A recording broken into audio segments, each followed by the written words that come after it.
السلام عليكم ورحمة الله وبركاته نحمده ونصلي على رسوله الكريم أما بعد প্রিয় দিনী ভাই ও বোনেরা, আপনারা যেখান থেকে দেখছেন আপনাদেরকে আন্তরিক শুভেচ্ছা ও অভিনন্দন জানাই।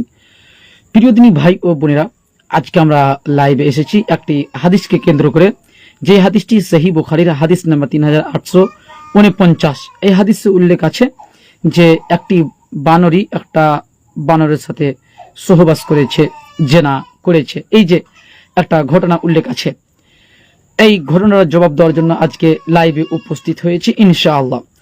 প্রিয় দর্শক মণ্ডলী, এই প্রশ্নটি এক ভাই করেছে, চলুন আপনাকে দেখাচ্ছি। আমি প্রশ্নটি করেছে আপনার শাকির ভাই। দেখেন, উনি আমাকে হোয়াটসঅ্যাপ করেছে, সম্পূর্ণ হোয়াটসঅ্যাপ করেছে। দেখেন, ওনার মেসেজটা আগে আপনারা শ্রবণ করুন, তারপরে ইনশাআল্লাহ আমরা সেটার স্পষ্ট জবাব দেব। আসসালামু আলাইকুম ওয়া রাহমাতুল্লাহি ওয়া বারাকাতুহু। শেখ কেমন আছেন? আশা করি ভালো আছেন।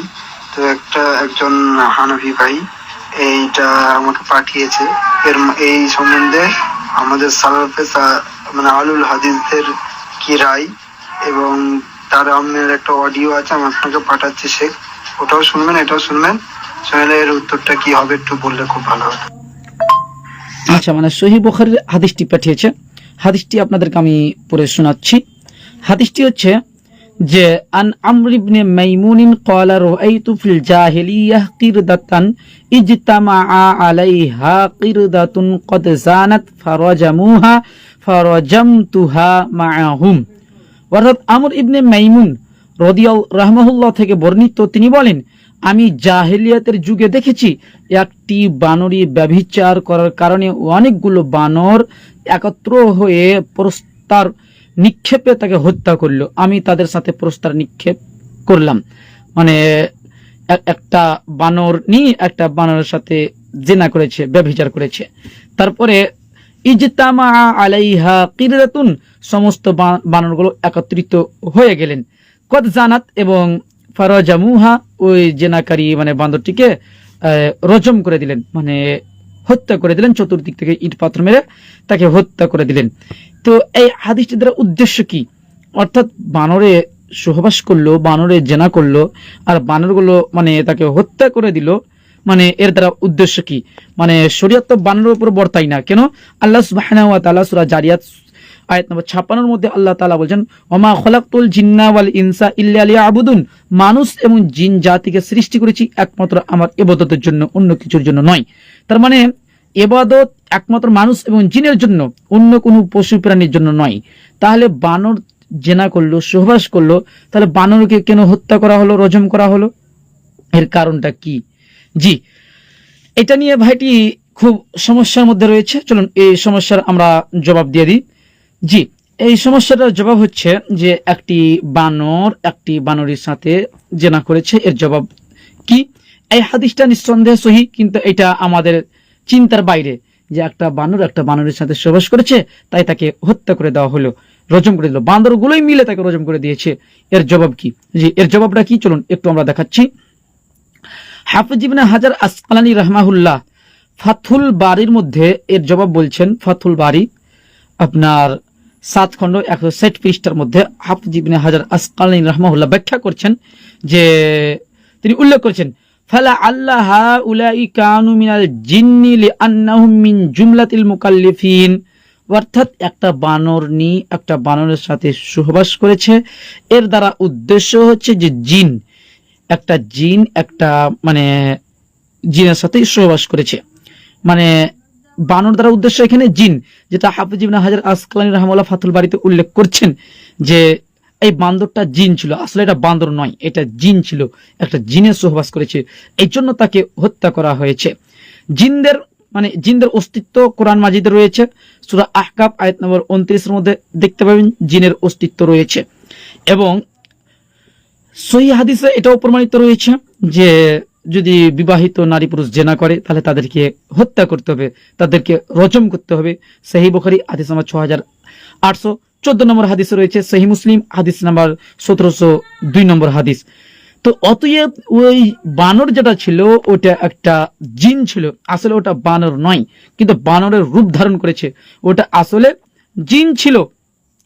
এখন বিষয়টা হচ্ছে যে জিন কি কোনো পশু প্রাণীর রূপ ধারণ করতে পারবে? জি হ্যাঁ, জিন পশু প্রাণীর রূপ ধারণ করতে পারবে।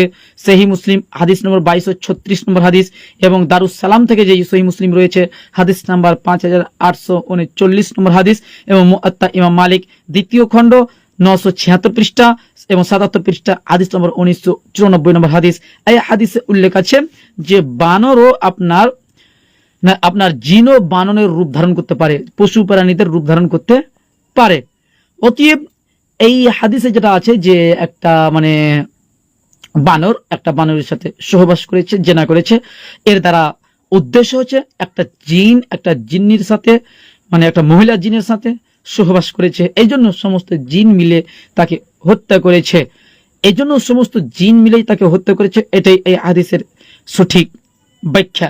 হাফিজ ইবনে আব্দুল বার রাহমাহুল্লাহ তিনি নকল করছেন, যেটা আল্লামা আইনি কারি রাহমাহুল্লাহ উমদাতুল কারি 16 খণ্ড আপনার 300 পৃষ্ঠার মধ্যে মুল্লা আলী কারি হানাফি রাহমাহুল্লাহ উল্লেখ করছেন কানু মিনাল জিন, অর্থাৎ এই বানরটি ছিল জিন। যে বানরটি সহবাস করেছে তারপরে তাকে হত্যা করা হয়েছে, রজম করা হয়েছে, এই বানরটি ছিল জিন। লিআন্না লিইবাদাতা ফিল জিন্নি ওয়াল ইনস দুনা গায়রিহা, কেন ইবাদতের মুকাল্লাফ জিন এবং ইনসান তথা মানুষ, ইবাদতের মুকাল্লাফ বানর নয়। অর্থাৎ বানর যদি সহবাস করে তাহলে তাদেরকে হত্যা করতে হবে না, কিন্তু যদি জিন এবং ইনসান মানুষ যদি সহবাস করে, বিবাহিত নারী পুরুষ যদি অন্য নারীর সাথে সহবাস করে, অন্য পুরুষের সাথে সহবাস করে জেনা করে, তাহলে তাকে হত্যা করতে হবে। যেটা উমদাতুল কারির মধ্যে 16 খণ্ড 300 পৃষ্ঠার মধ্যে স্পষ্ট ভাবে রয়েছে কানু মিনাল জিন, সেটা ছিল জিনদের মধ্যে একজন। লিআন্না লিইবাদাতা ফিল জিন্নি ওয়াল ইনস, কেন জিন এবং ইনসানি হচ্ছে ইবাদতের মুকাল্লাফ দুনা গায়রিহা, তাছাড়া আর কেউ নেই, স্পষ্ট ভাবে বলছেন। তাহলে সহিহ বুখারীতে যে হাদিসটা রয়েছে, এই হাদিসটা দ্বারা উদ্দেশ্য হচ্ছে কি? এই হাদিসটা দ্বারা উদ্দেশ্য হচ্ছে জিন, যেটা রাআইতু ফিল জাহিলিয়াহ কিরদা, কিরদা শব্দ রয়েছে এখানে, আসলে হচ্ছে জিন্না, জিনটা। তো আমর বিন মাইমুন তিনি কি বলছেন, যে তিনি বলছেন আমি জাহিলিয়াতের যুগে দেখেছি, সহিহ বুখারী হাদিস নাম্বার 3850 নম্বর হাদিস, যে আমি জাহিলিয়াতের যুগে দেখেছি একটি বানরী ব্যভিচারের কারণে অনেকগুলো বানর একত্র হয়ে তাকে হত্যা করলো, রজম করলো। এই হাদিসটি রয়েছে, এখানে বানর দ্বারা উদ্দেশ্য হচ্ছে আপনার জিন। আশা করছি বিষয়টা স্পষ্টভাবে ফুটে উঠেছে। তো এই বানর দ্বারা উদ্দেশ্য হচ্ছে স্পষ্টভাবে জিন। আল্লাহ সুবহানাহু ওয়া তাআলার কাছে দোয়া, হে আল্লাহ তুমি আমাদের সকলকে সঠিক বুঝে তার উপরে আমল করার তৌফিক দান করুন, আমিন। জি, কয়েকজন ভাই কমেন্ট করেছেন। মীর হোসেন ভাই কমেন্ট করেছেন আসসালামু আলাইকুম। ওয়া আলাইকুম সালাম ওয়া রাহমাতুল্লাহি ওয়া বারাকাতুহু। আসাম থেকে দেখছি প্রিয় ভাই, জি শুকরিয়া, জাযাকুমুল্লাহু খাইরান ওয়া বারাকাল্লাহু ফিক।